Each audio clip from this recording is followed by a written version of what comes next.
Muy buenas tardes. Es un placer para mí iniciar este módulo de webinar de guías clínicas organizado por el Comité de Educación Continua de Xochicalco.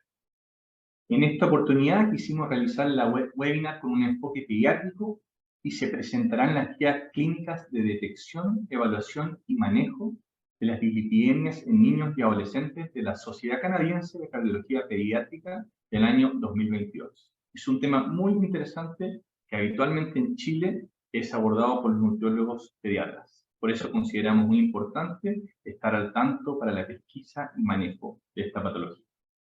La presentación estará a cargo del doctor Mario Guerra, quien es cardiólogo pediatra del Hospital Roberto del Río, y Red Salud.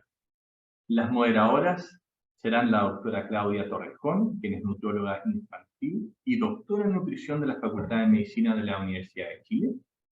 Y desde Brasil nos acompaña la doctora Isabela de Carlos Bach, quien es profesora asociada de la Universidad Federal de Santa Catarina, presidenta del Grupo de Estudios de Prevención Cardiovascular en Niños de la Sociedad Brasileña de Cardiología y miembro del Comité de Prevención Cardiovascular de la Sociedad Interamericana de Cardiología. Dos moderadoras de lujo. Así que los invito a hacer todas las preguntas que deseen, idealmente en el sector de preguntas y respuestas, y de antemano agradezco su participación. Doy el pase al doctor Guerra para comenzar la charla. Muchas gracias, doctor Ryan, y muchas gracias a la Sociedad Chilena de Cardiología por esta invitación, a usted, doctor Ryan, y al doctor Fernández. Y vamos a comenzar revisando lo que es esta guía de detección, evaluación y manejo de la dislipidemia en niños y adolescentes, que, como bien usted decía, fue presentada por la Asociación Canadiense Cardiovascular y Pediátrica de Cardiología el año 2022.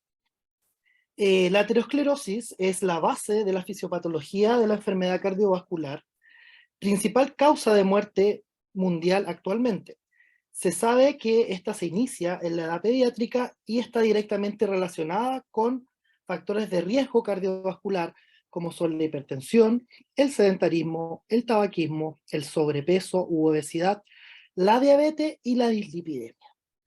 Y por lo tanto, la identificación y tratamiento oportuno de la dislipidemia, particularmente en poblaciones de riesgo y en la edad pediátrica, incluyendo las dislipidemias crónicas y arrastradas en el tiempo, dado por factores hereditarios como la hipercolesterolemia familiar, es de suma importancia. Por lo tanto, se presentan estas guías canadienses, como dijimos, publicadas el año 2022, para guiar la detección, la evaluación y el manejo de las lipidemias pediátricas. Estas guías están basadas en la revisión de evidencias actuales y también en la opinión de expertos. ¿Cómo definen estas guías las concentraciones de lípidos y lipoproteínas en niños? Vemos que hay rangos que son aceptables, rangos que son borderline y rangos que son anormales. Aquí están un poco publicados los valores en miligramos por decilitro, que es nuestra realidad.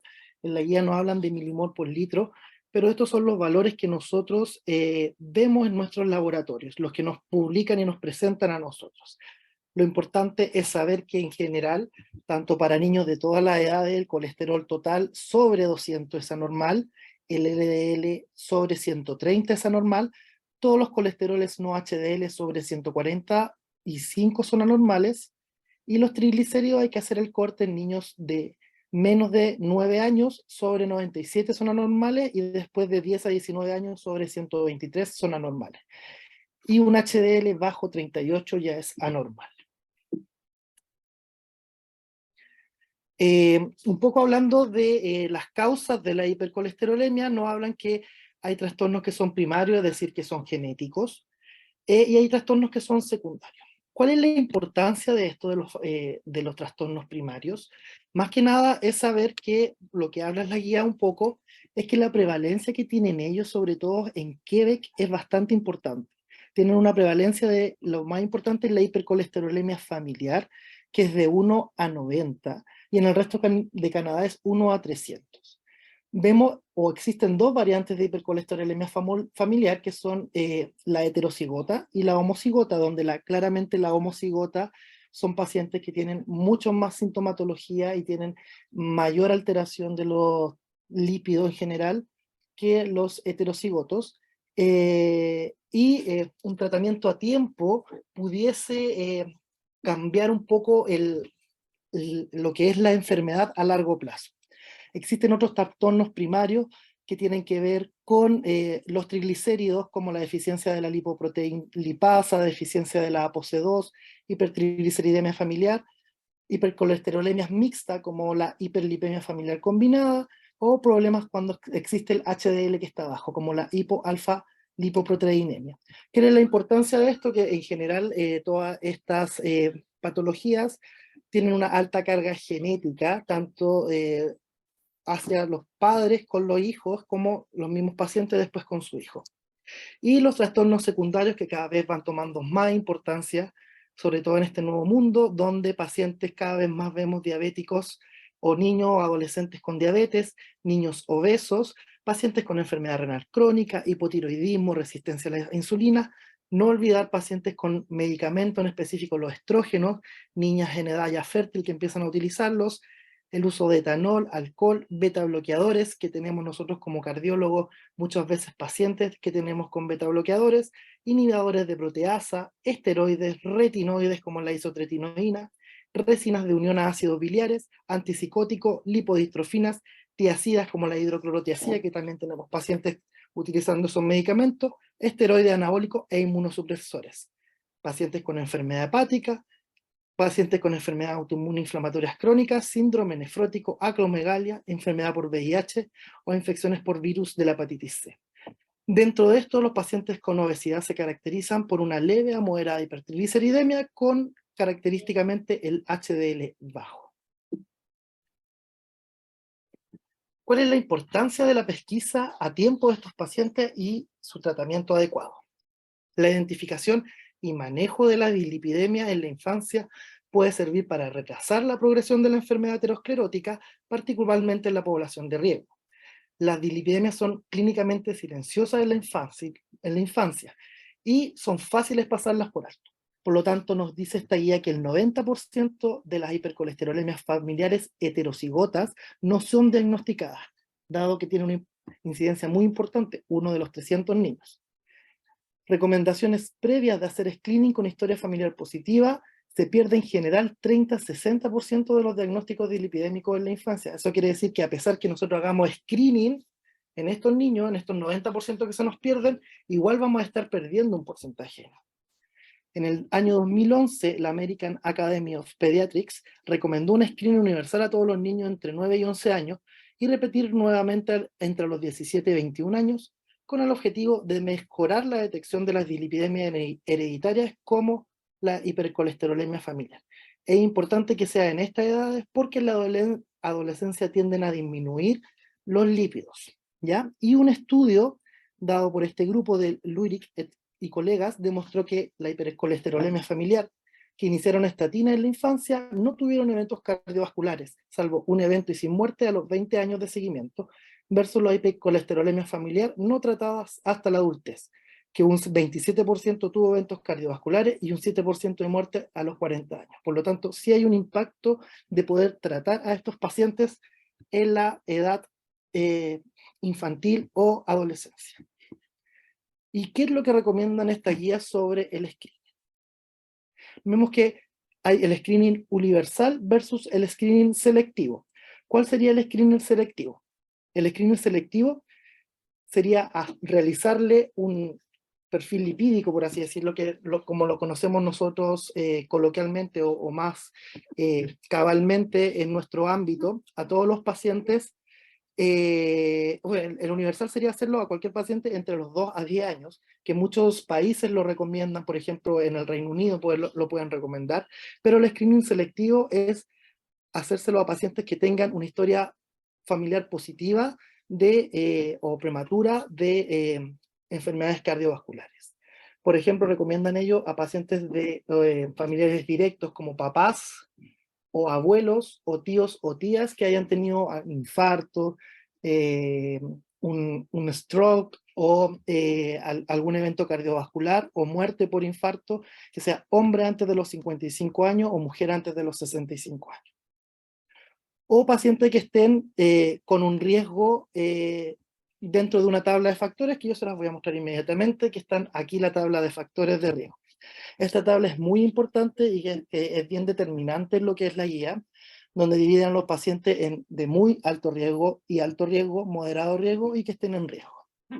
Como vemos acá, vemos que las pacientes que son de muy alto riesgo son los pacientes que son homocigotos de hipercolesterolemia familiar, de alto riesgo, heterocigotos de hipercolesterolemia familiar, diabetes mellitus tanto tipo 1 como tipo 2, enfermedad renal crónica o que estén por trasplante renal, estatus posterior a trasplante de stem cells, hipertensión que requieran terapia con algún medicamento, que sean fumadores o que tengan una obesidad severa, o que sea una obesidad mórbida, que están a moderado riesgo ya, que sean obesos, que tengan insulina resistencia, que tengan hipertensos pero sin terapia medicamentosa, que estén post irradiación en el pecho, que tengan elevación de la lipoproteína A, que tengan síndrome nefrótico, coartación de la aorta o estenosis aórtica y ya en riesgo, hipertensión de delantal blanco, hipertensión pulmonar, condiciones inflamatorias crónicas como VIH, síndrome de Sjögren, las que aparecen ahí, y cardiomiopatía hipertrófica, que sean sobrevivientes de cáncer, que tengan condiciones psiquiátricas o que tengan fibrosis quística. Y también vemos en esta otra parte que hayan tenido eventos coronarios importantes, por ejemplo, pacientes que hayan tenido enfermedad de Kawasaki y que tengan aneurismas persistentes, o pacientes post-trasplantes cardíacos, y que estén en riesgo pacientes que hayan sido operados de una alcapa o una transposición de grandes arterias, o pacientes que hayan tenido Kawasaki, pero que hayan tenido aneurismas que hayan regresado. Por lo tanto, a todos estos pacientes, hacerle un screening selectivo. Y ante ese screening selectivo, si es que hay un LDL sobre 150 o tengan un genotipo positivo, darle el diagnóstico o hacerle seguimiento para ver si es que presentan dislipidemias para poder tratarse.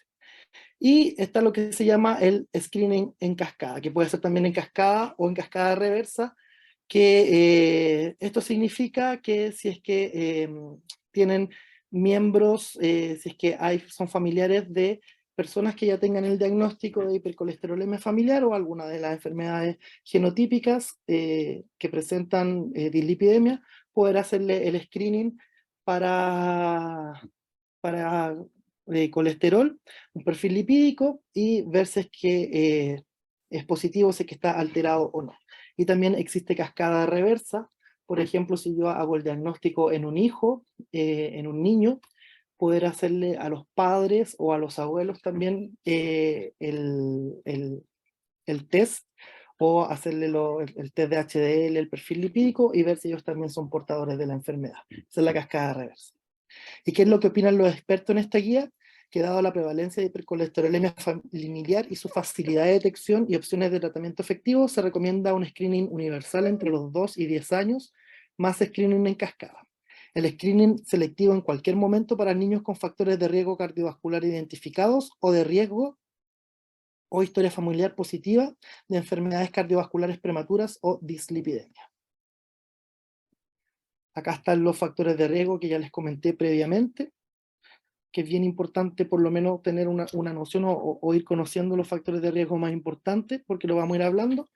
Y cuando evaluamos a nuestros pacientes, lo que nos recomienda la guía es siempre hacer un examen físico bastante exhaustivo, hacer un peso, talla de nuestro paciente, llevarlo a las tablas, ver cómo está creciendo, en qué rango está, si está en rango de normal, de sobrepeso, de obesidad, y tomar la presión arterial. Recordar que la presión arterial en niño tiene que ser llevada también a tablas de talla y sexo según corresponda, para evaluar que no tenga hipertensión arterial también, y ver signos clínicos que puedan ser sugerentes de algún trastorno de los lípidos. Por ejemplo, los santelasma, que son depósitos de lípidos en los párpados, como vemos aquí en la imagen número 1, no son específicos de dislipidemias familiares. Estas imágenes son tomadas de la guía clínica de dislipidemia del MinSal. El arco corneal, que vemos en la imagen número 2, que son depósitos de lípidos en la periferia de la córnea, que habla mucho de hipercolesterolemia familiar, que ya se ven cuando está bastante avanzada la enfermedad. Los xantomas, que son estas inclusiones o estos nódulos que aparecen en distintos lados de los pliegues, tanto que pueden ser tendinosos, tuberosos, palmares o eruptivos, y la lipemia retinales, que son arteriolas de las retinas pálidas a la oftalmoscopía directa, ¿ya? Que son sugerentes de hipertrigliceridemias severas. ¿Y cuáles son los laboratorios a solicitar? Aparte del perfil lipídico, es importante obtener un hemograma, el perfil lipídico, una TSH, un perfil hepático, función renal, uroanálisis, glicemia y una hemoglobina glicosilada. Y tener en consideración que las decisiones sobre el diagnóstico y la necesidad de tratamiento farmacológico se basan en el promedio del resultado de al menos 2 perfiles lipídicos en ayuna, al menos en 2 semanas, y que en estas no sean de más de 3 meses de diferencia. Así que no es llegar y tomar un día uno, un día otro, o con un resultado empezar tratamiento, sino que el diagnóstico se hace con 2 resultados en 2 semanas distintas y que no más sean más de 3 meses de diferencia. Ahora bien, para el tratamiento, una vez que ya tengamos diagnosticado a nuestro paciente con una dislipidemia, con los criterios que vimos al inicio de la presentación, lo importante es hacer un asesoramiento dietético y de estilos de vida. Una dieta saludable, alta en frutas, vegetales sin almidón, legumbres, pescados, nueces, aceites vegetales, granos enteros en yogur es fundamental.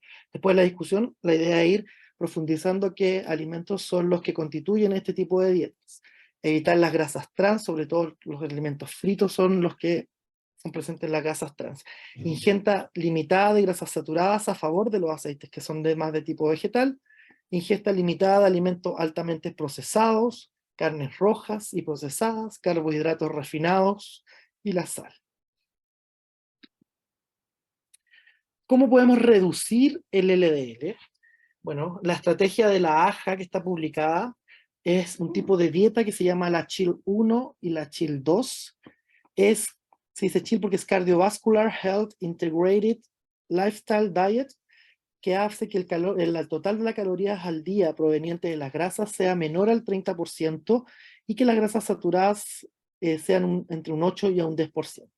Si no se cumple el objetivo con esta, viene un segundo paso, o Step 1 y Step 2 también se le puede conocer, que si persiste la elevación de los LDL, se recomienda una mayor reducción de la grasa saturada a menos del 7% y la monoinsaturada a menor al 10%. Y también para reducir el LDL, los suplementos dietéticos nos pueden ayudar. ¿Y cuáles son los suplementos dietéticos? Los fitoesteroles, tanto los esteroles y los estanoles, que son compuestos bioactivos que se encuentran en las plantas. La ingesta de al menos 2 gramos por día da como resultado una disminución del 8 al 10% en los LDL. También en la discusión la idea es comentar dónde podemos encontrar estos fitoesteroles, y así como la fibra de Filum, donde disminuye entre un 5 a un 10% los LDL de manera dependiente de la dosis. ¿Qué es lo que los expertos recomiendan en esta guía? Que la incorporación de esteroles vegetales, por lo menos 2 gramos al día, y fibra de Filum, 6 gramos al día para los niños entre 2 a 12 años, o 12 gramos al día para los mayores de 12 años, ayudan con el manejo de la hipercolesterolemia. Sobre los triglicéridos cuando están moderadamente elevados suelen responder a cambio en el estilo de vida, por ejemplo una dieta baja en azúcar y carbohidratos refinados, optimizar la ingesta de alimentos ricos en ácidos grasos omega 3 y una actividad física regular. Y la idea de abordar las causas secundarias, que principalmente, como dijimos anterior, la obesidad es una patología frecuente que genera un alza de triglicéridos, como la obesidad o la diabetes no controlada. Y la restricción significativa de grasa es importante para aquellos con deficiencia de lipoproteína lipasa e hipertrigliceridemia severa, cuando está sobre 875 miligramos por decilitro, para prevenir la pancreatitis. La terapia farmacológica se va a reservar solo para los pacientes con dislipidemias graves y persistentes en el contexto de otras condiciones o factores de riesgo. Y se puede considerar la derivación a un pediatra especialista en lípidos si hay dislipidemia marcada en el momento del diagnóstico, es decir, LDL sobre 160 miligramos por decilitro o triglicéridos sobre 480 miligramos por decilitro o dislipidemia en el contexto de factores de riesgo o condiciones de riesgo. Este es el algoritmo propuesto por la guía para el manejo o el inicio de estatinas de estos pacientes, de los pacientes. Por ejemplo, cuando tenemos paciente que tenga colesteroles no HDL sobre 145 miligramos por decilitro, bueno, hay que volver a repetirlo como dijimos, si es que se repite por más de 2 veces en menos de 3 meses, vemos que el LDL está sobre 130 o el LDL está sobre 160, hay que derivarlo al especialista porque ya está muy alto y hay que aquí repetirlo nuevamente.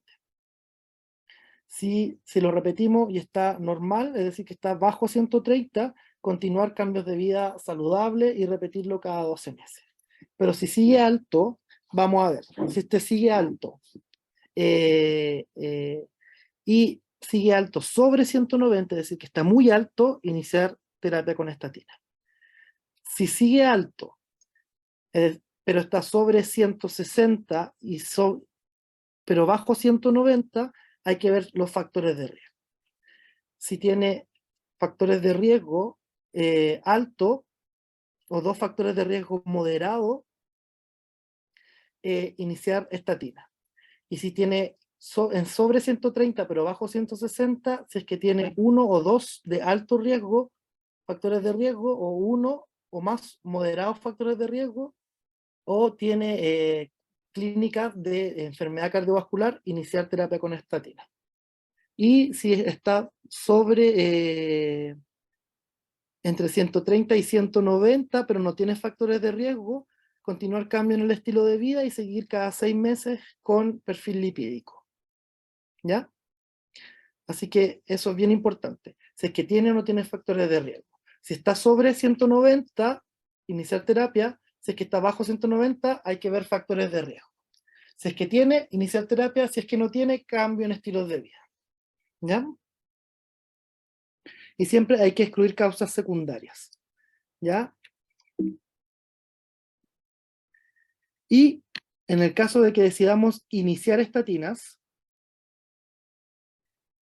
tenemos que claramente, antes que eso, pedir nuestro laboratorio inicial, como lo dijimos anteriormente. Además tenemos que pedir pruebas hepáticas, pedir CPK, considerar la hemoglobina glicosilada, la glucosa. Iniciamos la estatina y ¿con qué nos recomienda iniciar? Atorvastatina 10 miligramos al día o rosuvastatina entre 5 a 10 miligramos al día. Ver cómo la estatina, las contraindicaciones, el embarazo, por ejemplo, y ver que también las estatinas son la interacción con drogas como la ciclosporina, la niacina, la eritromicina, antifúngico, que puedan tener las estatinas, ¿ya? Y después que iniciamos la terapia con estatinas, que pueden ser, como dijimos, estas dos, volvemos a controlar a nuestro paciente en 4 a 8 semanas, repetimos cómo está el perfil lipídico y controlamos con las pruebas hepáticas y vemos las posibles complicaciones que pueda tener el tratamiento con estatinas, que es la hepatotoxicidad y la miopatía, ¿ya? Si es que las pruebas hepáticas están 3 veces sobre lo normal, paramos la estatina y lo repetimos en 2 semanas más y volvemos con la medicación hasta la resolución hasta que se solucionen las pruebas hepáticas. Y si hay signos de miopatía, paramos la estatina y medimos nuevamente la CPK. y que, cuando está sobre 10 veces lo normal, ¿ya? Y determinar otras causas, como relación con actividad física, y hay que ver hasta que se solucionen o se resolucionen los niveles de CPK, ¿ya? Vemos si es que el target de tratamiento está logrado o no está logrado. ¿Y cómo sabemos si el target está logrado o no está logrado? Bueno, aquí están los targets. ¿Cuáles van a ser los targets? Vamos a ver si los pacientes tienen un alto riesgo o tienen un moderado o están al riesgo. Si tiene un alto riesgo, recordemos, si el paciente es diabético, tiene enfermedad renal crónica, su target va a ser bajo 100 miligramos por decilitro. Y si no, si tiene un moderado o un bajo riesgo, su target va a ser 130 miligramos por decilitro. Si el target está logrado, sin efecto adverso, continuamos la terapia y lo controlamos cada 3 a 6 meses. Por lo menos para el primer año y después cada 6 meses. Si no está logrado, vemos si está tolerando bien la estatina, incrementamos la dosis, ¿ya? Y chequeamos cada 4 semanas. Y si aún no está logrado, consideramos recién adicionar esentimivir o cambiamos a otra estatina más potente. Y si la estatina no está bien tolerado, consideramos una estatina diferente o la cambiamos a esentimivir, ¿ya? O consultamos al especialista en lípidos. ¿Qué es lo que dicen entonces los expertos? La terapia con estatina es razonable, comenzando a la edad de 8 a 12 años, cuando el LDL permanece por encima de los umbrales de tratamiento específico a pesar del manejo del estilo de vida, y se deben incorporar controles de seguridad de rutina y objetivos de tratamiento de LDL. Sobre la hipertrigliceridemia, ¿quién nos habla del tratamiento? ¿Cuál es el tratamiento de elección? Son los ácidos grasos omega 3. ¿Cuál es la dosis? De 2 a 4 gramos al día de ácidos grasos omega 3 de cadena larga. Estos van a reducir los niveles de triglicéridos hasta un 30% en adultos. Un ensayo que se llama Reduction on Cardiovascular Event when Icosapent Ethyl Intervention Trial, REDUCE-IT. Bueno, a los adultos les gusta mucho esto de ponerle nombres lindos a los trials, donde se usó isosapento etílico, éster etílico del ácido eicosapentoico, el EPA, comparado con aceite mineral, mostró que comparativamente reducía las enfermedades cardiovasculares al usarlo el EPA. Por lo tanto, sin embargo, ¿qué es lo importante? Que se deben usar formulaciones que sean recetadas, porque los suplementos de venta libre a menudo tienen niveles más bajos de EPA y de ácido docosahexaenoico, ¿ya? Y lo otro que podemos usar son los fibrastos, pero estos tienen que ser usados por especialistas en lípidos pediátricos, ¿ya? Y se ocupan en pacientes con elevaciones moderadas a severas, es decir, cuando haya sobre 400 miligramos por decilitros o peores. La evidencia sobre el beneficio y la seguridad en niños y adolescentes es muy limitada y muchas veces se equivoca. Los médicos deben tener en cuenta la enfermedad hepática o renal concomitante y las interacciones farmacológicas que van a aumentar el riesgo de toxicidad muscular, sobre todo cuando se ocupan en combinación con terapia con estatina. Y esto es especialmente importante y relevante cuando se ocupa con el gen fibrosilo. Y las interacciones con el tratamiento con estatina y el riesgo de miopatía o rhabdomiolisis asociado con el fenofibrato son notablemente menores. ¿Qué es lo que opinan los expertos?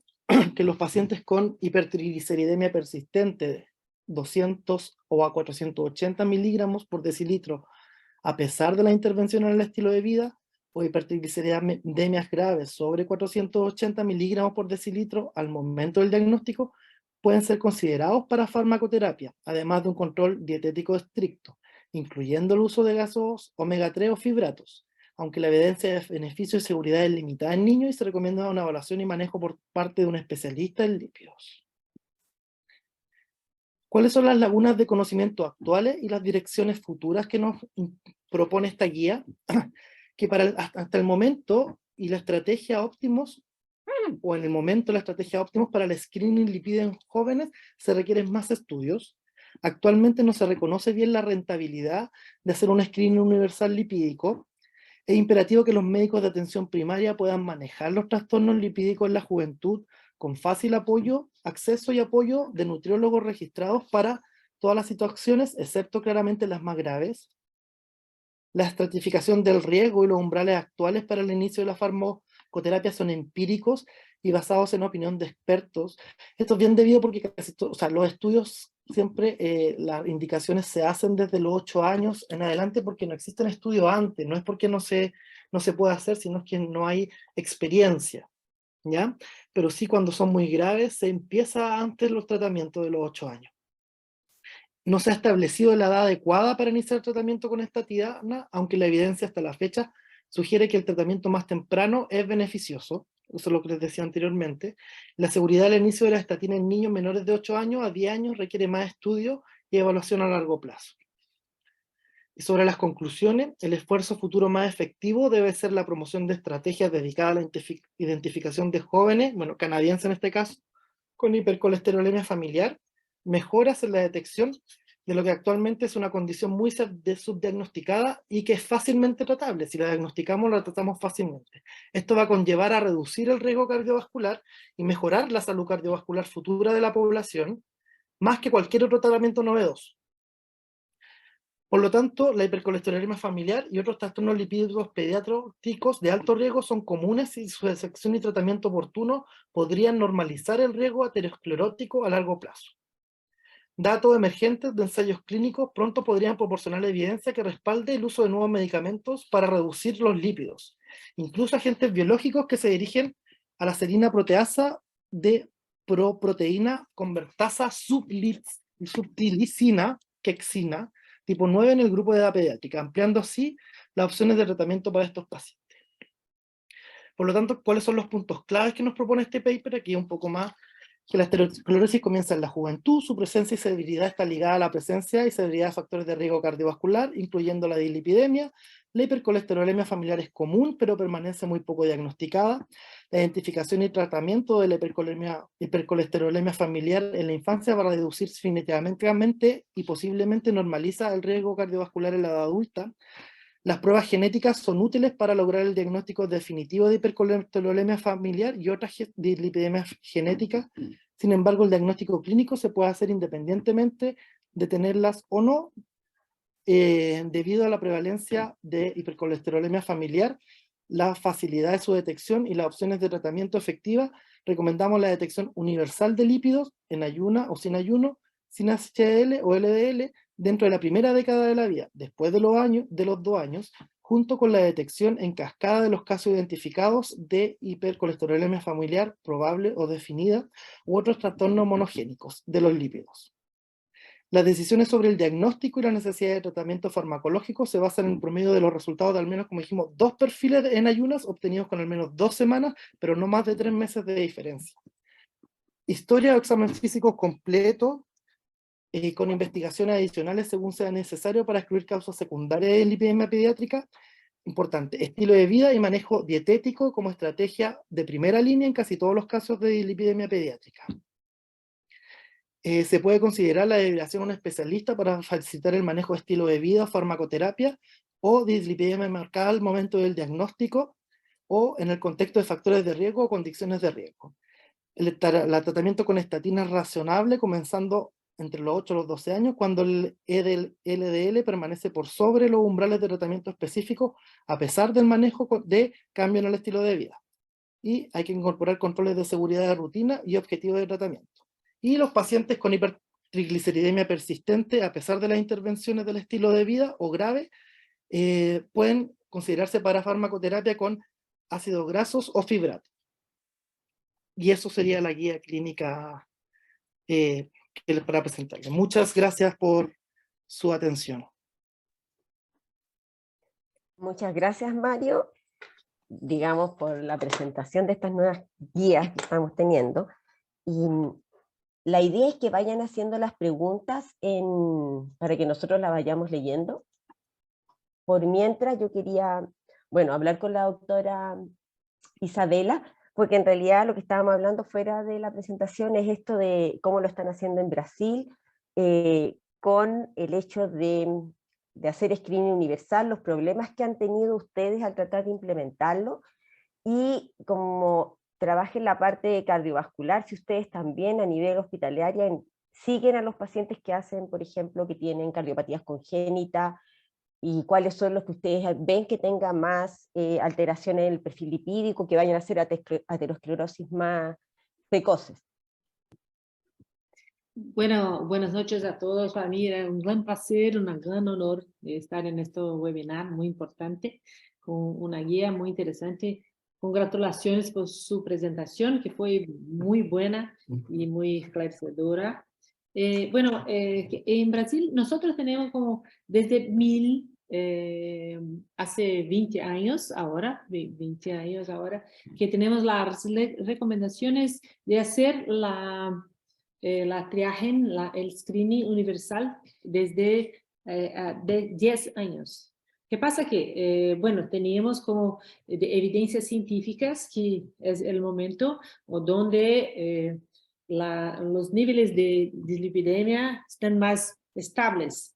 Pero ¿qué pasó? Que también hay la discusión en esta interesantísima guía es que, bueno, en Brasil y me parece que en muchos países, el acompañamiento, el seguimiento de los niños se pasa principalmente hasta como 5 a 7 años. Entonces, esta recomendación no fue muy...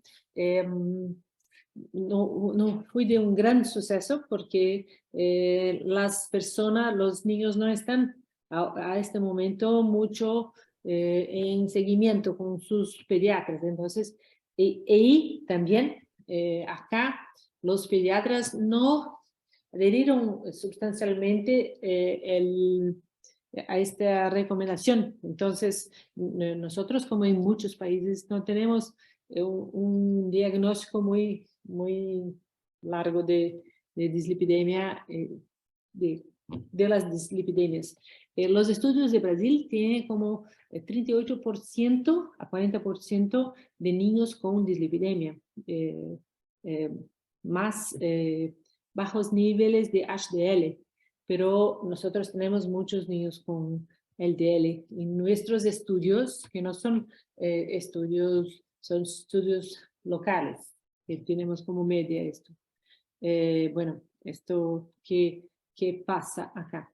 Y bueno, sobre los niños con cardiopatía congénita, tenemos algunos estudios ahora, incluso de mi grupo, de algunos interesantísimas tesis que de nuestra universidad que hicimos, que hay una aterosclerosis subclínica muy precoce, más precoce, en nuestros niños con cardiopatía congénita, los niños con más infecciones, los niños con más repercusión.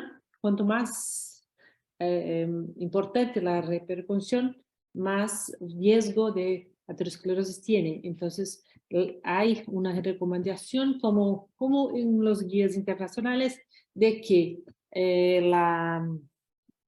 estos niños sean considerados como niños de riesgo. Entonces, para hacer el seguimiento y la prevención primordial de la aterosclerosis. Ya, yo tengo una pregunta. Una cosa, le voy a contar más o menos lo que hay en Chile. En Chile nosotros también tuvimos el mismo problema porque aquí se siguen los niños hasta los 5 años, después pasamos ya solamente van por morbilidad en el sistema público y en el privado también. Y en las guías que se hizo en la sociedad fueron el año 2014 y también se planteó la misma que dicen las guías norteamericanas y lo que hacen en Brasil, que era tratar de hacer un screening universal. Pero obviamente es impracticable desde el punto de vista económico en el sector público, así que se estaba ocupando el método selectivo que habló Mario, de esto de ver si habían patologías en la familia y de acuerdo a eso, según el factor de riesgo, se tomaban, pero también eso va mucho en digamos, en una cosa es lo que uno va normando y otra cosa es lo que en realidad se puede hacer a nivel público. Y con respecto al porcentaje de patología, en un estudio que hizo la doctora Barja de la Católica, en 2.900 niños también tuvimos que un 32% tenían algunos de los lípidos sanguíneos alterados. Ahora, a diferencia de lo que pasa en Brasil, parece que nosotros no tenemos tanta hipercolesterolemia familiar. Lo que más vemos es lo relacionado con la obesidad, que el HDL bajo y los triglicéridos altos, así como en realidad esas son más severas.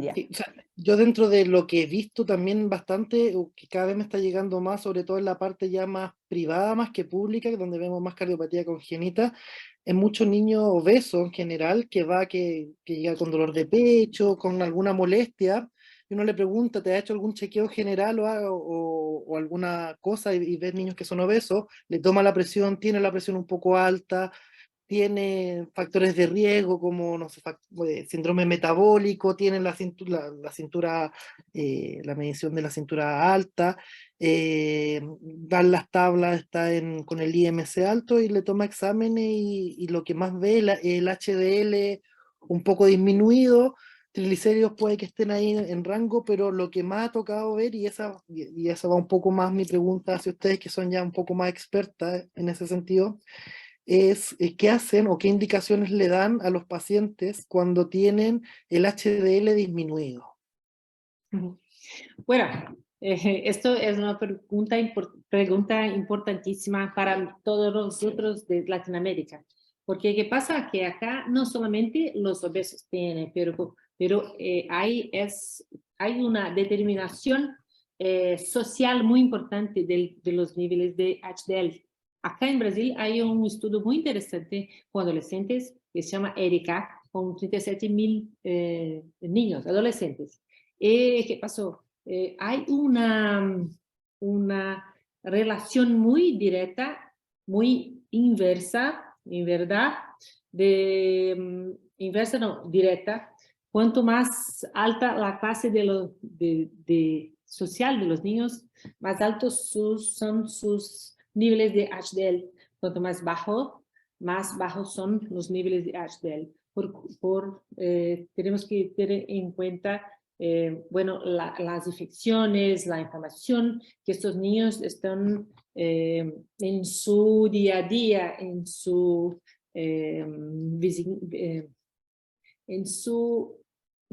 a día, en su vida diaria. Entonces, para los obesos, la recomendación es, como ustedes saben, la actividad física, bajar el peso, hacer una alimentación un poco más saludable, tiene un efecto interesante, pero ¿qué pasa es, justamente los niños obesos, estos niños acá en Brasil, Brasil y en muchos lugares, pero acá es muy, muy claro esto. Cuanto más alta la clase social, más altos son los HDL.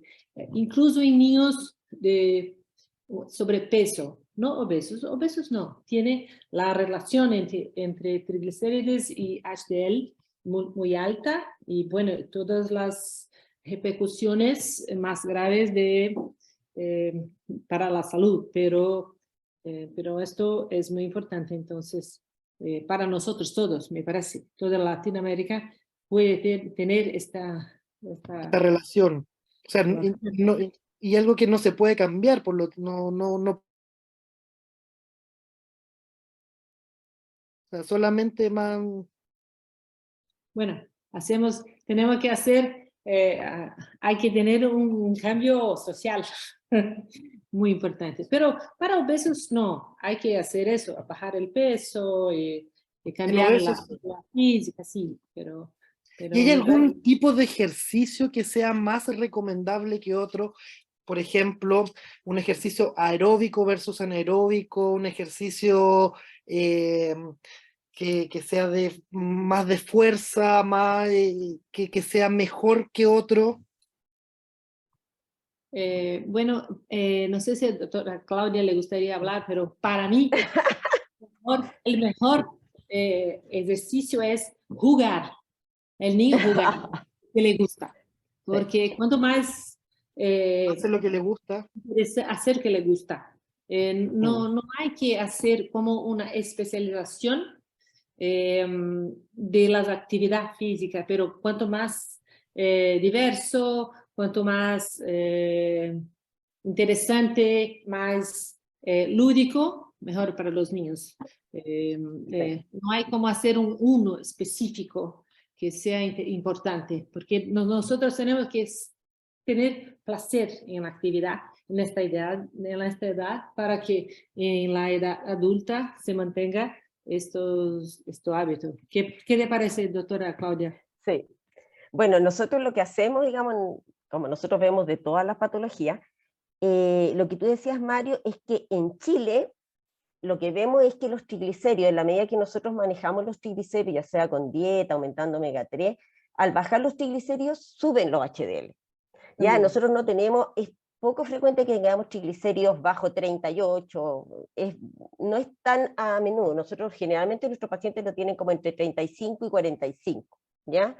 Entonces, eso es lo que hacemos generalmente, como te digo, lo que decía la doctora, es tratar como de mantener los triglicéridos bajos, y de hecho, ponte tú, nuestros pacientes que tienen obesidad, vemos que ya bajando entre un 5% del peso ya se arreglan mucho de los valores, porque digamos que nosotros al parecer las hipertrigliceridemias familiares, estas más severas, no las vemos tanto. Bueno, pueden estar subdiagnosticadas.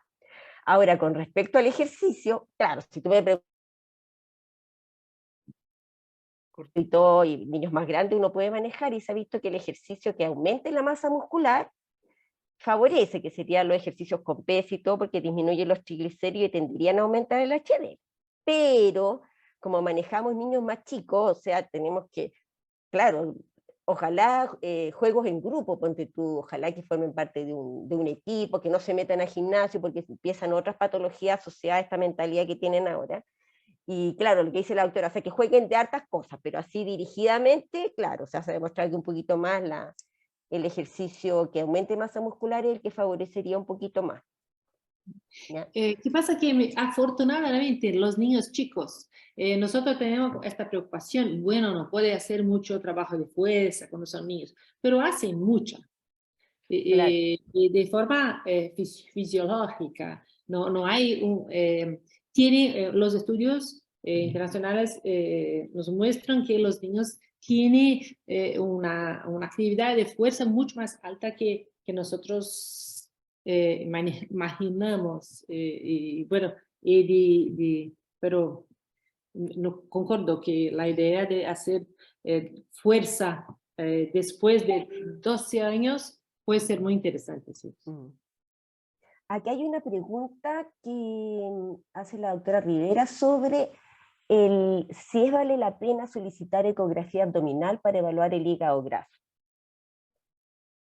A ver, lo que nosotros estamos viendo en la rama es que en realidad, más que la ecografía, porque es mucho operador dependiente, ya ahora se está pidiendo elastografía, esto de ver la movilidad que tiene el hígado para ver, digamos, cuán rígido está, es una de las cosas que se están proponiendo más. Y bueno, y obviamente cuando controlas el perfil de prueba hepática, uno va viendo, porque generalmente nuestros pacientes con hígado graso tienen más elevada la alta o la SGPT que le decíamos antes, ya que es lo que uno ve. Pero así como que sea el diagnóstico de hígado graso, no es que haya solo eso, hay como varios ítems que debería cumplir. No sé qué es lo que están haciendo en Brasil o lo que usted ha visto, doctora. Bueno, acá tenemos niños, adolescentes, principalmente adolescentes, con señales de resistencia insulínica. Se hace siempre la ecocardiografía abdominal para hacer el diagnóstico del hígado grasoso, ¿sí? ¿Ese es el nombre? Sí, graso, sí. Bueno, y me parece muy importante porque es un señal muy importante de resistencia insulínica, y tenemos que tener en cuenta que estos niños pueden tener prediabetes y después diabetes tipo 2, y que es una doença que tiene repercusiones permanentes por toda la vida. Entonces, en esos niños hicimos. Los niños chicos no tanto. Bueno, sin embargo, tenemos esto, tenemos casos de niños con como 5 años, 6 años, 8 años, con todos los en que no se puede hacer el diagnóstico de síndrome metabólica, porque las guías internacionales nos dicen que no hay síndrome metabólica en niños bajo 10 años, pero que hay como las brujas. Sí. Entonces, entonces, en estos niños hay toda la investigación de resistencia insulínica, pero son niños muy especiales, sí, los más chicos. Pero los niños más grandes, de más de 10 años, cuando tiene alguna de sus características de síndrome metabólica, hicimos esta evaluación. Esta evaluación y en algunos centros acá en Brasil también, la evaluación de aterosclerosis subclínica también, porque estos niños son de alto riesgo, ¿sí? Entonces... Y una consulta, doctora, ¿cómo están haciendo ustedes, digamos, evaluando la aterosclerosis subclínica? ¿Hacen ecografías de arteria o cómo lo están planificando los estudios? Entonces, la idea, el parámetro más, como ustedes saben, el parámetro más que tiene más estudios en niños es el grosor miointimal, ¿sí? Yeah. Que es lo más estable. Entonces hicimos más frecuentemente esta evaluación en niños de altísimo riesgo, como Kawasaki, diabetes, niños con doenças renales, esos niños que son de alto riesgo, como he dicho, indiferente y en esta interesantísima guía.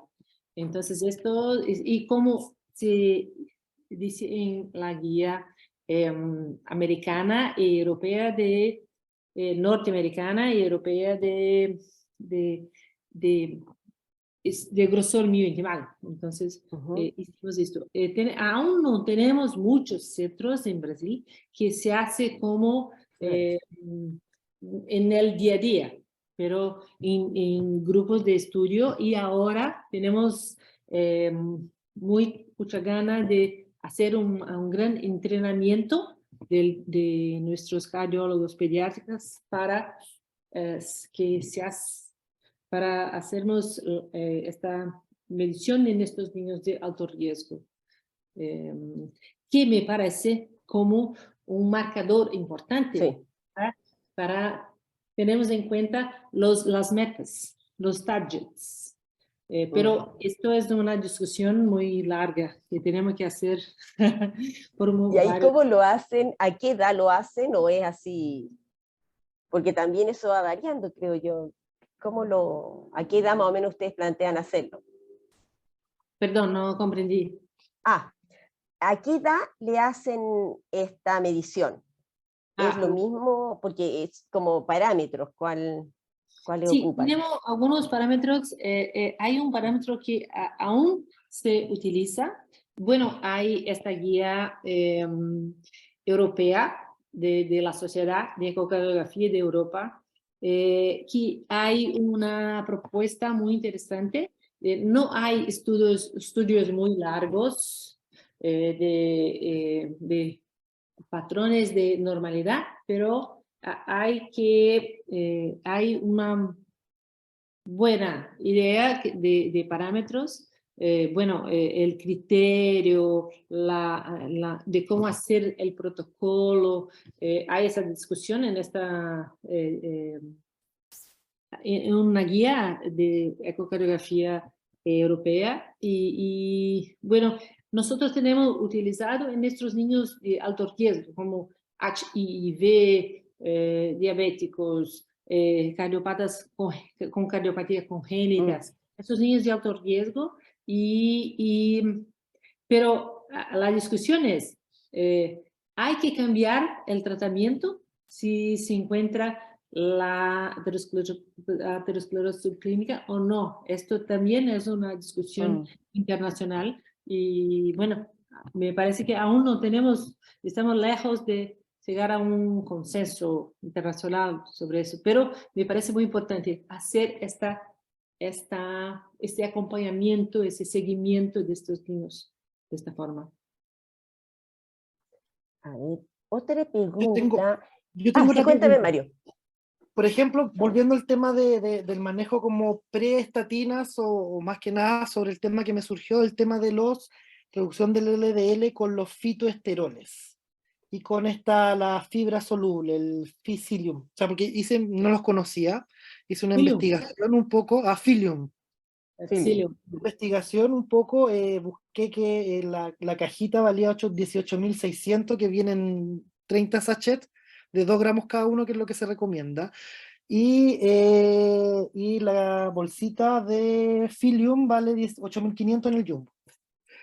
Su experiencia, cuándo lo ocupa, cuándo lo indica, porque no están en esta guía, en este algoritmo de manejo, no aparece, lo recomiendan, pero no dicen cuándo. Entonces me gustaría saber, en su experiencia con nuestros pacientes acá en Chile, cuándo lo usa, cómo lo usa y cuál sería la indicación.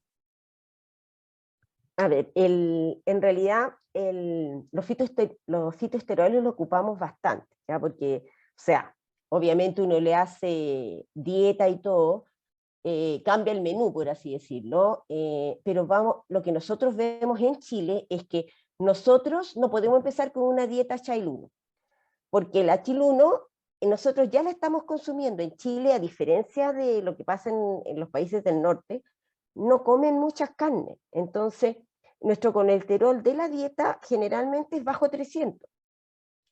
El problema que nosotros tenemos más son con los hidratos de carbono, por eso es que tenemos los triglicéridos tan elevados.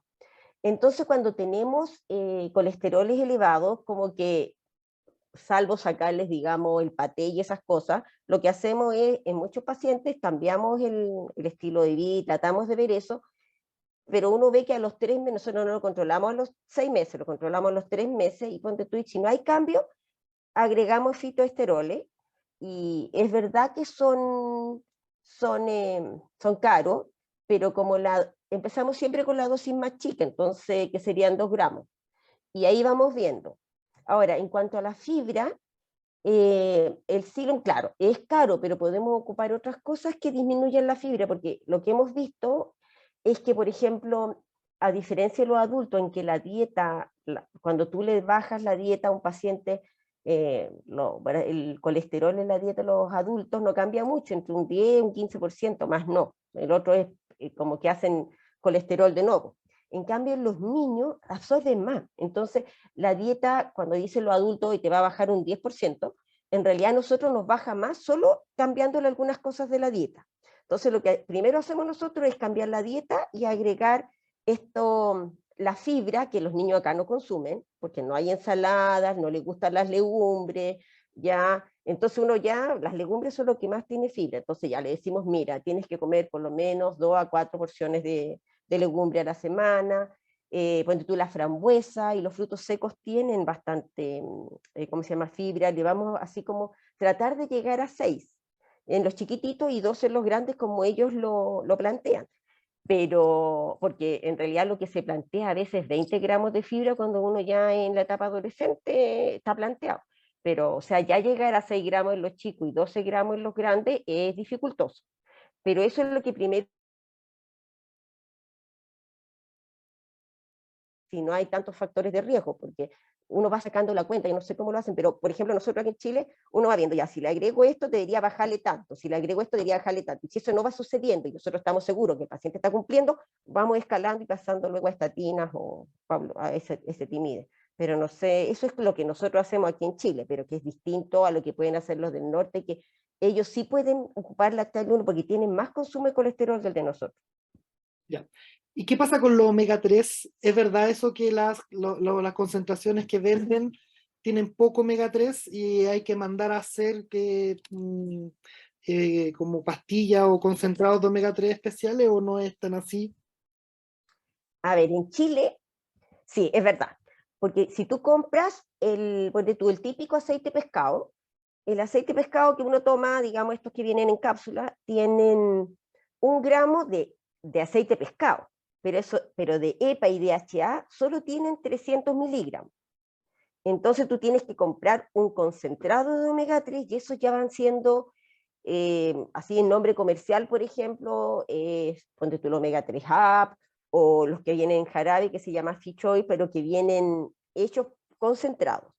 Pero también eso hay que fijarse, porque ponte tú, te dicen, eso hay que leerlo bien en la que a nosotros nos pasó, imagínate, nosotros que somos nutriólogos y compramos para el hospital, nos pasó que en un X producto dice, por ejemplo, que da 700 de EPA y 400 de DHA, o sea, 1,2 gramos de aceite de pescado, que es lo que, piensa tú que nosotros estamos dando entre 2 a 3 al día para pacientes que tienen hipertriglicéridas más o menos grandes. Y ahí después leemos porción y en realidad la porción daba la mitad. Entonces, en vez de dar 1 gramo, que es lo que nosotros creíamos que estábamos dando, y que nosotros decíamos, ¿por qué no le baja? En realidad le estábamos dando la mitad. Entonces son dos cosas que hay que fijarse. Además de que es verdad, o sea, y es difícil mandar a prepararlo, es mejor que compren los hechos, no lo hacen como recetario magistral.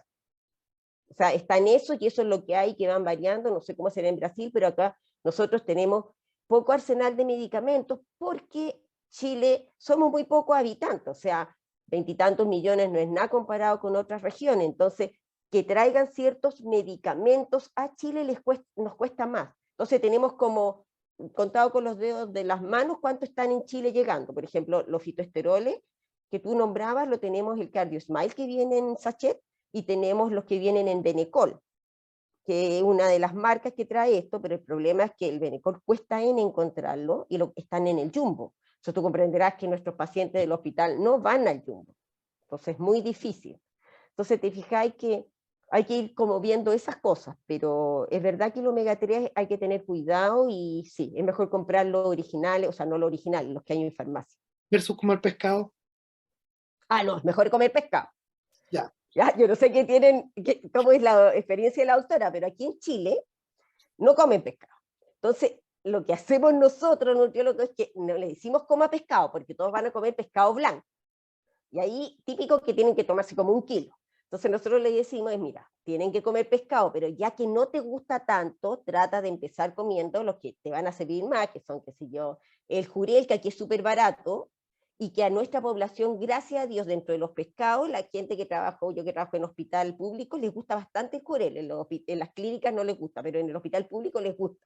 Entonces, trabajar con el jurel, el salmón, la sardina, que aquí no se come, pero yo sé en otros lugares que se coma harto, pero la sardina también tiene bueno, y el atún, pero es mucho mejor los anteriores.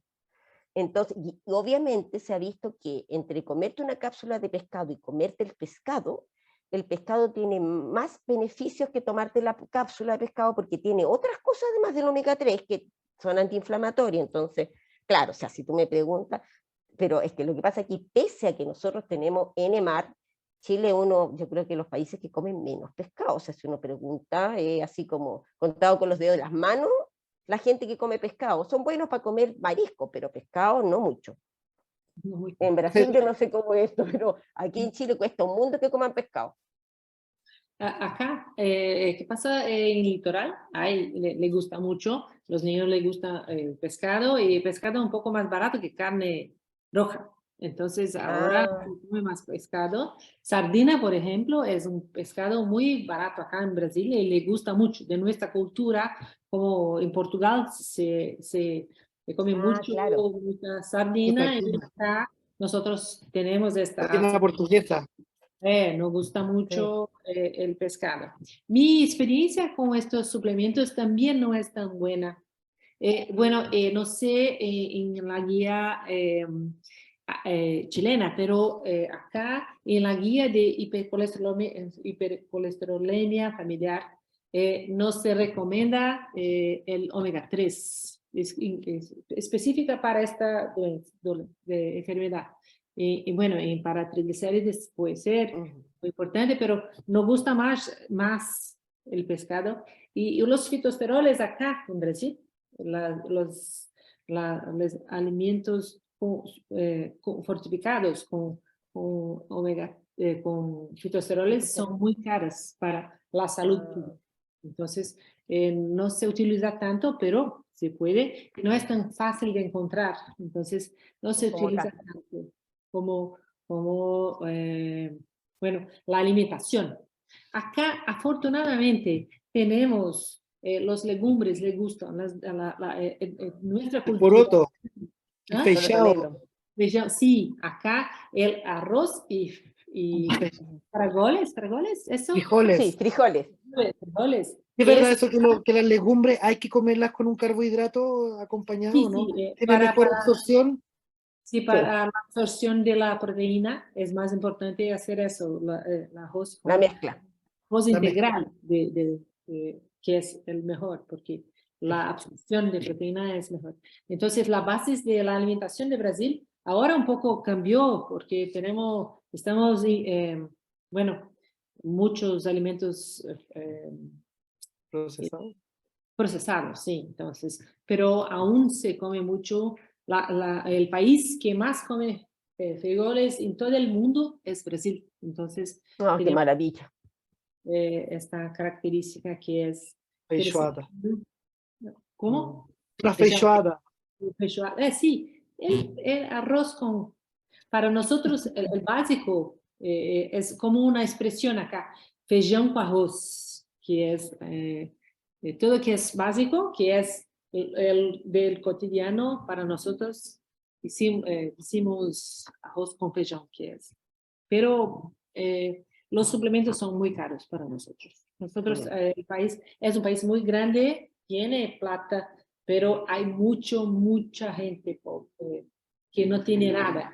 Entonces, la alimentación y los medicamentos tienen que ser por el sistema de salud pública. Público. Entonces, es Mi Ya. pregunta para ambas, cuando se llega al momento y uno dice ya, si tengo que dejar estatinas, su experiencia, ¿con qué estatinas comienzan? ¿Qué dosis comienzan? ¿Y con cuál es su experiencia en efectos adversos que tienen las estatinas? Un poco, si nos pueden comentar en eso. Para Doctora mí, Isabela, después le digo yo. ¿Qué Ya. experiencia ha tenido usted? Que yo creo bueno, ¿qué pasa? Acá, bueno, en estos servicios que tenemos cuestión de expertos, tenemos mucho niño con hipercolesterolemia familiar, que es la indicación de estatinas. Ni siempre solamente después de 8 años, porque a veces tenemos niños con, bueno, el de 300, de 400, de 700, antes de 8 años. Y todas las medicaciones que se puede utilizar antes no son tan eficientes como estatina. Entonces, como tenemos acá la recomendación de utilizar como ezetimibe a partir de 5 años, porque hay estudios con niños, ensayos clínicos, trials, con ezetimibe en esta edad. Entonces, en la guía brasileña de hipercolesterolemia familiar, hay esta recomendación. Pero en algún momento hay necesidad de utilizar la utilización de estatinas bajo 8 años. Pero si se puede, se aguarda es 8 años. Bueno, ¿cómo se utiliza para hipercolesterolemia familiar?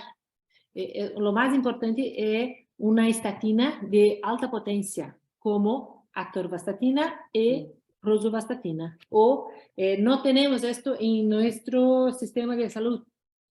Solo tenemos simvastatina. Entonces, lo que hicimos con estos niños que no tienen cómo comprar esta estatina de más alta potencia, utilizamos ezetimibe con simvastatina asociada. Esto que utilizamos con todas las precauciones, los exámenes que se hace antes y durante el tratamiento.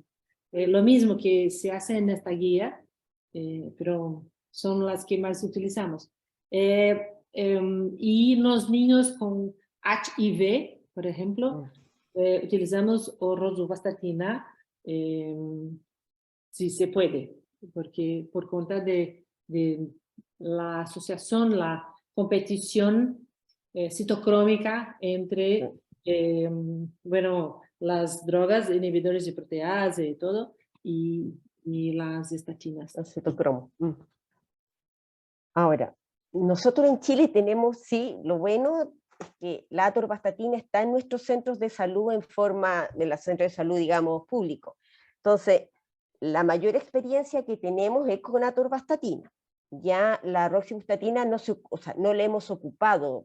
Generalmente es una droga que se ocupa en adultos aquí en Chile, ya, y es más cara, es bastante más cara que la atorvastatina, que la atorvastatina es barata. Casi no ocupamos simvastatina. Atorvastatina es lo que estamos ocupando. Y para los VIH, como la roxastatina es muy cara, ocupamos pravastatina, que también no ocupa el citocromo P450, entonces así es de menor potencia, pero como nosotros no vemos niveles tan altos, por suerte, entonces ocupamos pravastatina. Que esa no la tiene el sistema público, pero es más barato que comprar la roxastatina, ¿ya?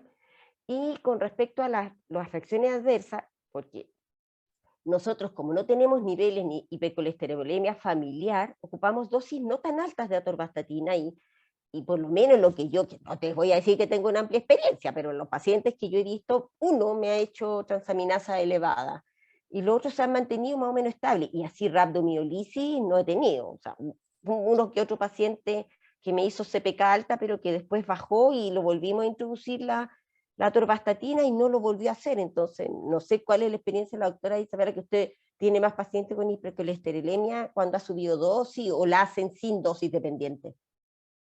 No, afortunadamente no tenemos muchos efectos colaterales como miólisis o alteraciones hepáticas. No tenemos. Y bueno, las estatinas parece que son seguras para la niñez. Hay estudios, como usted sabe, estudios de Israel, por ejemplo, de muchos años, de como 20 años, que con un resultado muy interesante, pero y con pocos efectos colaterales. Y bueno, estos ensayos clínicos tienen la misma respuesta. No se ve mucho. Hay todos conocen el sudo Bogalusa, y estuve con Dr. Berenson, tuve el gran honor de estar cerca de él, y él nos decía que la idea interesante es utilizar como statina en dosis baja con ezetimibe. Y acá utilizamos mucho esta asociación con dosis más bajas de statina. Y no tenemos casi casos de alteraciones más significativas, efectos colaterales con estas drogas. Hay que tener en cuenta que el riesgo de mantener los altos niveles de LDL es muy más grande que el riesgo de utilizar de forma muy segura, con las indicaciones muy claras de las estatinas. ¿Sí? Hay una pregunta del público, sí, del doctor Héctor Dinamarca. Dice: muchas buenas noches, gracias por vuestra presentación, muy interesante. ¿Y alguna experiencia en efectos adversos en pacientes atletas con hipercolesterolemia familiar? Perdón, no comprendí. Despacio, un poco más despacio. Más devagar. ¿Alguna experiencia en efectos adversos en pacientes que son atletas con hipercolesterolemia familiar? Yo no tengo muchos conocimiento de muchos efectos colaterales. ¿Qué pasa? Que en la niñez nosotros tenemos muchos dolores musculares, ¿sí? Entonces, claro que si hay enzimas CK un poco arriba, es importante para hacer este diagnóstico, pero la miopatía, la dor muscular, a mí me parece muy difícil en estos niños, porque ya tiene muchos dolores no conozco muchos casos, ningún, en verdad, casos de alteraciones musculares en niños deportistas. ¿Qué pasa, doctora Claudia? ¿Qué te parece? No, nosotros en realidad, como les digo, la experiencia, yo no tengo ni hipercolesterolemias familiares o monocigotas, que son las que los tienen más alto y que uno tiene que ocupar estatina en más dosis. Los que yo he visto que han tenido, generalmente deportistas con estas elevaciones muy grandes no tengo. Los que tengo son más bien en pacientes que no hacen deporte, pero como les digo, yo lo que sí he tenido un paciente que no era deportista que tenía la CPK elevada y asociada a los dolores, porque muchas veces uno tiene dolores, pero le medí la CPK y no, porque ahora lo que pasa con la gente es que, no sé allá en Brasil, pero aquí en Chile uno le da cualquier medicamento y las mamás se meten a Google. Entonces ven los efectos adversos y empiezan a ver esos efectos adversos en su hijo. Entonces es dirigido, así, te están doliendo los músculos, entonces claro, llegan a la consulta y se está con dolores musculares. Entonces ahí uno le toma la CPK y ahí hay que convencer a la mamá que en realidad pueden ser solamente de, digamos, de dolores de niño, pero no. Sí, los dolores de la niñez. Y dentro de ese mismo ámbito de la hipercolesterolemia familiar, acá en Chile específicamente, doctora Torrejón, ¿cómo se pide el estudio genético en nuestra realidad? ¿Cuál es el procedimiento, valores, quién lo hace, quién lo toma, dónde se procesa? ¿Existe esa posibilidad? Mira, sí existe. Aquí hay 2 centros que lo están haciendo. No sé si, a ver, uno es el que hacen en la Católica y otro que es el J, que obviamente son, generalmente se toman para estudios, o sea, para estudios poblacionales que están haciendo de muestras muy chiquitas. No es que uno lo tome de rutina. De hecho, yo nunca he tomado. Yo he visto a la genetista, ponte tú, que me contó una doctora, la Pascal, me contó que lo hacía que en el Roberto, que había mandado uno de estos exámenes a la Chile, pero como te digo, el valor, por lo que me contaban, era sobre 400.000 pesos. Ahora, si tú me preguntas, claro, si tienen una visión más en este momento, como el tratamiento es para todos el mismo, no es que uno, en este momento no tenemos como específicamente para cada mutación, quizás no, entre comillas, no sea tan necesario hacerlo, a menos que tengan que se asocie a otras cosas genéticas, porque lo que nosotros vemos es que como no hay medicamentos que actúen exactamente como te digo en el lugar, uno lo que hace es comenzar con estos medicamentos. Pero como te digo, acá hay 2 centros, el de la Católica y el del J, hay que irlos pedir directamente. Yo sé que el que hace estudio en el J es Rodrigo Alonso, que es el que más tiene experiencia en esto, que antes estaba en Las Condes, no sé ahora, pero Rodrigo Alonso lo hace. Ese grupo, en la Católica no estoy segura, pero también tienen un grupo grande de lipidemia ahí. Pero como te digo, no es que nosotros lo pidamos como para hacer diagnóstico ni nada. Yo creo que si en un futuro, como en la fibrosis quística, se están ocupando ahora para mutaciones específicas nuevos medicamentos, quizás a futuro, no sé, en Brasil si lo están haciendo con algo en específico. En verdad, mi experiencia, nosotros incluso en mi universidad hicimos la decodificación de todo el IgN de LDL, el receptor de LDL, que es muy largo, muy largo y muy difícil de hacer. ¿Qué pasa? Hay muchos estudios que nos demuestran, había en el inicio que había una diferencia de pronóstico según diferentes polimorfismos, pero ahora las metaanálisis demuestran que en verdad que el más importante es el patrón fenotípico, los niveles de las concentraciones del colesterol y la respuesta a los medicamentos. Por ejemplo, tenemos como niños con niveles como 700 o 300 de LDL. ¿Qué pasó? Ahora se tiene, bueno, trabajamos con estatinas, ezetimibe, todas las opciones que tenemos y ahora tenemos como PCSK9 para hacer una tentativa. ¿Eso qué pasa? Que es como estos niveles de LDL tiene como una idea de ser homocigoto, pero en algunos casos no es homocigoto, es heterocigoto, pero genes combinados. Entonces, en algunos casos se puede utilizar PCSK9, inhibidores de PCSK9 como el tratamiento para esos niños más graves. Entonces, en verdad, lo más importante, y para nosotros en salud pública, me parece muy importante, se hacer el diagnóstico fenotípico de los niveles arriba de 160, tener un caso muy sospechoso, acima de 400, un caso muy sospechoso de homocigoto, y trabajar con esta realidad me parece más importante,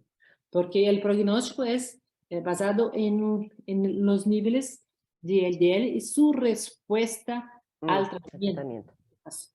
No sé, bueno, acá aún hicimos diálisis, LDL, aferesis para los niños más graves. Bueno, son opciones que se puede hacer. Y tenemos drogas off-label que se puede utilizar también para esos niños, pero no en guías, y hay que hacer tener en cuenta, hacer una discusión de todo el grupo y hacer la discusión ética de este tratamiento. Pero a mí me parece muy más importante el diagnóstico fenotípico que el genotípico. Si se puede, maravilloso, porque se puede hacer todo el triaje de la familia, pero si no se puede, vamos a trabajar con eso. Eso que me parece. Sí. ¿Hay alguna otra pregunta de la audiencia? No, yo creo que ya estamos como un poco en la hora. Recordarle a la audiencia entonces que claramente es una enfermedad bien prevalente, que claramente estamos subdiagnosticando, que cuando tengamos a los niños en la consulta, veamos los factores de riesgo, vemos que 1 en 300 de estos niños que estamos evaluando puede estar con alguna dislipidemia, por lo tanto es importante preguntar, ver los factores de riesgo, como los vimos en la guía, solicitarle exámenes cuando hay factores de riesgo, cuando hay algún familiar que tenga dislipidemia, y poder, para poder, en el caso de que tenga alterado el factor lipídico, volver a repetirlo en 2 semanas más, y si está alterado, empezar con el manejo necesario del paciente, que es importante en estas patologías poder tratarlas a tiempo para prevenir enfermedad cardiovascular en el futuro, los riesgos cardiovasculares que tienen. Darle las gracias a nuestra invitada. Me gustaría... Gracias, Isabela.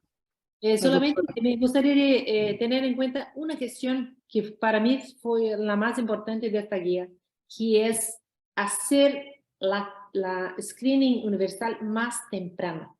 Sí. Me parece que eso es la parte la novedad más interesante de